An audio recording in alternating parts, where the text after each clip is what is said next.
it's like a reflection of our society can be found at Taco Bell at midnight on a weekend. I saw that. You'll have a Mercedes, Yeah. C-Class right behind a 95 Cavalier, all of which are held up by some redneck just talking about Mountain Dew with the person at the window. And it's just like everybody's in the same boat. Everybody just wants to live Moss. And it's just, everybody can kind of bond over food. It's very true. What's available at 2 in the morning is not very much besides Taco Bell.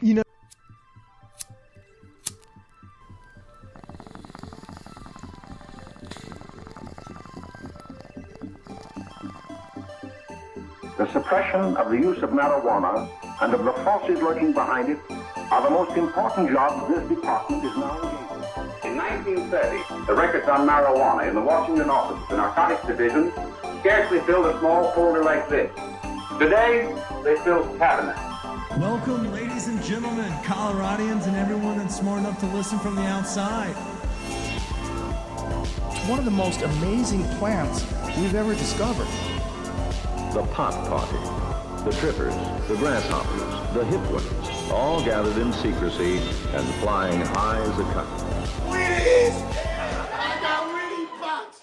Those voices you hear, this is Kip, your host as always, and to my left I got my boy CB. CB, how are you? I'm doing great. We've got a return guest that's absolutely spectacular.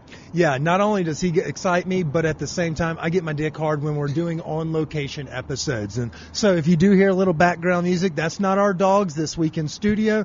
That's our dog Merlin, and we're hanging out at the patio at the brand new Street Feud, throwing down on E Colfax. You fired up? Hi, fellas. Yeah, I'm jumping in. Yeah, they already heard your voice. We started recording like an hour ago. Yeah, perfect. Yeah, you're a great addition to Team Colfax, I might say. I appreciate that. Thank you. Yeah, and so we're going to sit here and we're going to talk a little bit about what we do best. Shoot the shit with restaurant staff, talk about their location, let y'all know about the dankness. But just to give you a little preview, this place is munchie heaven. Stoner food on steroids is what I said on the Instagram post, and I fully believe it.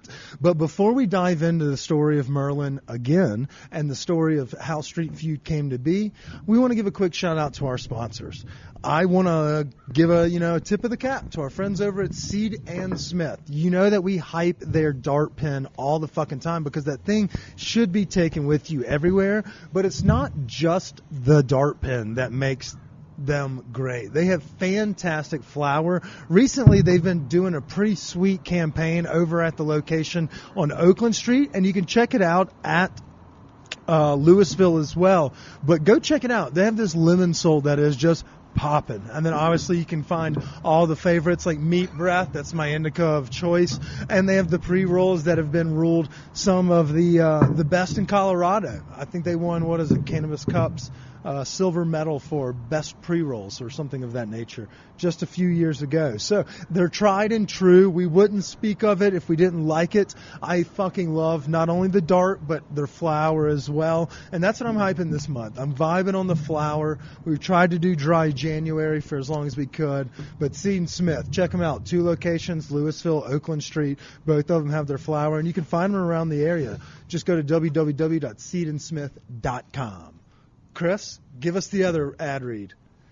The other one, we've got our good friends down at Callie's Cannabis, home of the mom and pop cannabis store.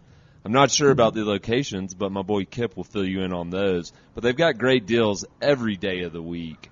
What is it, Flower Fridays? Dude, don't forget Mondays.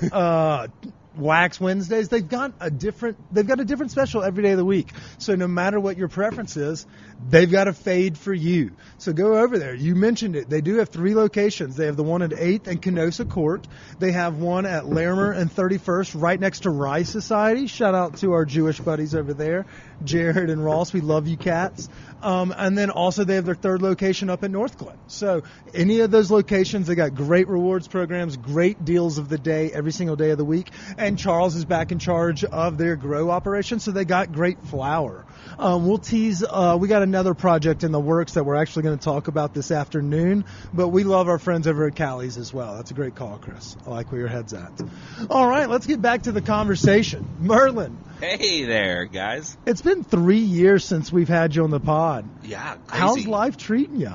Well, that was October of 2018, and was just at the tip of announcing and trying to figure out what the fuck I was doing. Yeah, at the time, I think we talked about how you just name dropped all the dank, I guess, rappers and artists. Yeah, the everybody. Lollapalooza crowd. Yeah, right. But now you've got a fucking restaurant concept well in the works, and it's got a foundation underneath it, years of experience. Yeah, go ahead. I feel like we were talking about an ideas board last time. Yeah. And this was one of the ideas Merlin was throwing up there, and now you see it works. Now it's here, right? Now, it's come to fruition. We've given birth to it. But you've done a couple things before we had this location on Colfax. Yeah. Give us a little background, a little rundown of what we've been missing out on if people haven't been following your journey. All right, so let's go back in time. Crows are talking to us. You know? Gnarly back patio here at Street Feud for 65 degrees January day. Exactly, you got to take advantage of those times. So it's 2018, and I ended up doing some consulting up in Aspen, and was able to secure financing to get a backer to open what now is Street Feud. So we got that and moved into Avanti and. So you started in Avanti and kind of like one of those incubator spots to kind of see what played. Correct. If I recall, obviously for those that don't know, Street Feud has a mix of street, styled food, bites from around the globe. A culinary mashup of the world Street Feud. There you go. That's our tagline, bud. And so did it just take off at Avanti, and you were like, oh shit, we're on to something here? The idea was always to grow into a spot, especially since we had secured funding, and we kind of did that simultaneously as we agreed to Avanti, because it was an opportunity for us to get the concept going even if we didn't have funding. So kind of got those all at the same time, and then ended up signing a lease for a spot down at 101 South Broadway in December of 2019. And so then we submitted permits and drawings to the city for that space in February of 2020. Wait, where is this exactly? That was at 101 South Broadway, where the old Diablos. Okay, there. That's what I was okay. Right you across the street. You got to give me like a location. Sorry. Well, there it is. I'm not all there. Broadway. I'm not all there. I kind of want a cigarette. Y'all make it look cool. Y'all are like James Dean over here. James Dean of podcasting. I'm not going to smoke one, but I want one. Yeah, you can just hold it in your hands, make you feel better, and talk with it that way, Yeah. I'll do that. Do I look cool? So 101 South Broadway submitted, and then, all of a sudden COVID hit in March and shut Avanti down and shut that project down. So we ended up getting out of that. And then there was a void in the large, fine dining group with COVID throughout the 2020 summer and in the winter, and did a lot of more of the Michelin star curated meals, tasting menus from, 7 to 10 courses, up to 20 people. So did a couple of those. First one was up in Breckenridge. You talking about bougie folks, like folks that are way above our cup? No, not at all. Are you talking about people that are above us? You were doing this shit in people's homes, weren't you? All right. So they're above us. Yeah. They have homes. So it all started with our friends over at Live for Live Music and Kunj and Sarah. Oh, I love that. It was great follows. It was for her birthday, and they had rented a big Airbnb. You had to be tested to get into the party. Very safe. I remember seeing these pictures on Instagram. Way to throw a party, and my buddy Jeremy Salkin had recommended that they talk to me, and that I could be somebody that could help cook for the whole weekend, and essentially they could have a private chef. So first night we did a family style, Southeast Asian inspired, whole fried fish and the big ass taco and shit like that. And then the next night we did a 10-course tasting menu for 20 people. And Frasco was there. Wait, so it's the homies were there. Scott Morrell. You had to pivot from being a restaurateur to just everyday folks, and then going and doing whatever can to hold you over. Correct. I'm a cook, right? And so there was no restaurants going on. I didn't have a restaurant to cook at that point, and I needed to cook, and people needed to eat. And the void was fine dining with larger than 6 people, right? Because that's what the capacity was when you went out to eat. You couldn't have tables larger than 6 people. So any of those birthday special occasion dinners. I thought we were doing it cool by like renting a yurt at a restaurant. Shout out Wolf's Taylor. We did do it cool that night. Fucking do it really cool. Fucking hire Merlin, just come party with you for a couple weeks. So that's kind of what happened. Everybody at that party lent into, once a month, twice a month, doing those curated birthday dinners where they just told me the allergies, and I made the menu, and they didn't really get a choice. Best allergy you got? What, I mean, just steamed milk. It's actually I can't do gluten. I don't need to hear about. Everybody. Yeah. So here's a gluten-free. Here's my opinion on allergies and diets are different, right? When you actually eat something that makes you sick, makes you ultimately could make you die.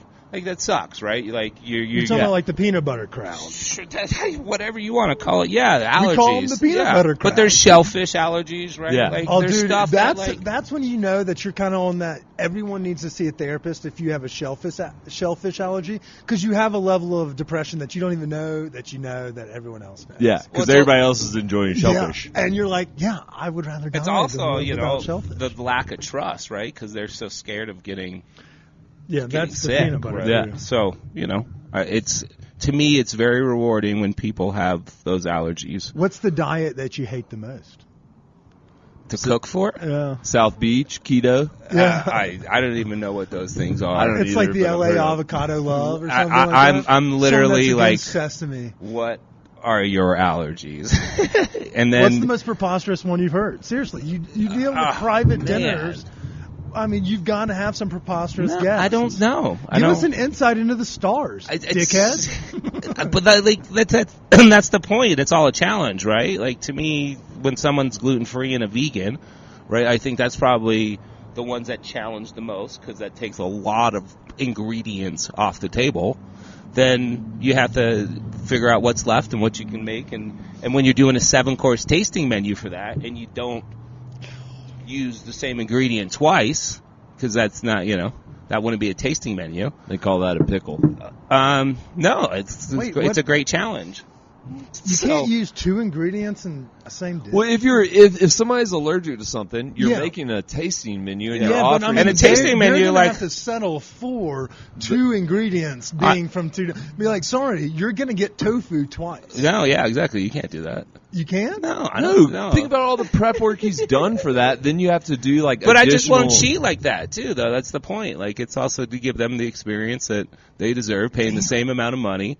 And so it's all translated into creating this kind of menu as well here at Street Feud? Oh, everything is. I mean, because you have something for everybody on this menu. 100%. Yeah, there's taking into consideration that crispy mushroom of everybody's dietary restrictions, right? Like, cooking fine dining, the most rewarding meals I've ever cooked is where the people have true allergies, right? Right. And it's multiple, and they get sick and they go to the hospital.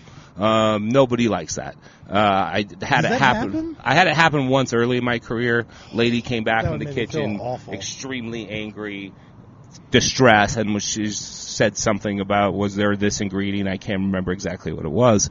But she's like, okay, because I need to go to the hospital now if it was in it. And it was in it, and so it sucked feeling that way. Right? That would be sucks feeling that. I mean, sitting somebody in the hospital. So right, you see that, and that was early. I was like, I'm never letting this one happen again. I don't want to kill anybody. Like, this was cooking. This isn't surgery, man. Like, what is going on? So, you take that in consideration. And then when I was cooking in Michelin Star, when you had those people that would come in and they had a lot of allergies, and you're doing 7 courses, once again, you don't reuse ingredients. So if artichokes are one dish, then carrots are another dish. You don't reuse those again, right? Tofu, sure. Yeah, that's how it goes. It's tasting. I wouldn't know. I was just thinking, for those that were that limited, they may see a second. So when you put that much effort into those people, they really appreciate it, because they know strictly that they've got the point across. They have these allergies, and they come back in the kitchen just like overwhelmed with like happiness that someone took that much time. The food was that tasty. They like start to tear up and give you a hug, and like, wow, that's really fucking rewarding. Like, that's why I like to do this, is people coming to cry and give me hugs, tell me everything how amazing things was. that's better than $100 bills right there. No, I